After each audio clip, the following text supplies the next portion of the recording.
sabi ko sa iyo, magandang buhay. Ano po? Si Papa nakain ng sopas. Yan po yung pinamili. Yan po si Mama nagluluto ng isda. Ay, naglilinis sa isda.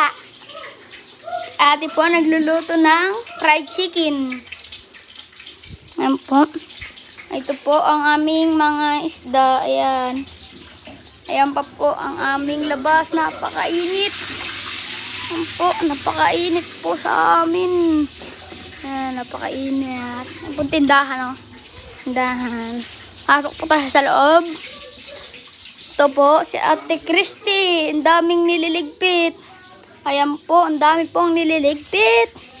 Ayan pa po. Punta po tayo dito.